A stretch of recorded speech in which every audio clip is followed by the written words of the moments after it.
There was once a young boy named Noah who dreamed of becoming the greatest carpenter in his village.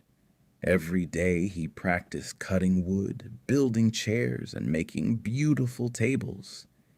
He believed his future was already planned. One morning, a terrible storm swept through the village. Noah's small workshop was destroyed. Every tool he owned was either broken or washed away. Noah sat in the rain and cried, "God, why did you let this happen? I worked so hard." For weeks he couldn't find work and he felt forgotten. One day, an old traveler arrived at the village carrying a broken cart. Noah had no tools, but he used the little wood left from his ruined workshop to repair it. The traveler smiled and said, "You have kind hands. Would you come with me? My town needs people like you." Noah hesitated, but he trusted God and accepted.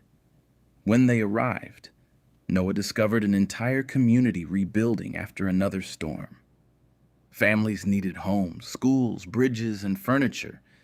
Day after day, Noah helped everyone. He wasn't just building houses, he was rebuilding hope. Years later, Noah became known as the man who restored an entire town. One evening, he stood on a hill overlooking the homes he had helped build. Suddenly, he remembered the storm that destroyed his tiny workshop. With tears in his eyes, he whispered, "God, I thought you were taking my dream away, but you were leading me to something much greater." At that moment, Noah understood that God's plan isn't always the easiest path, but it is always the best one.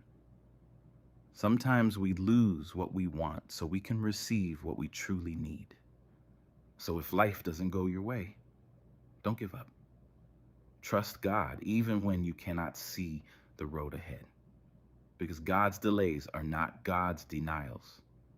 He's preparing something better than you ever imagined. Trust God's timing.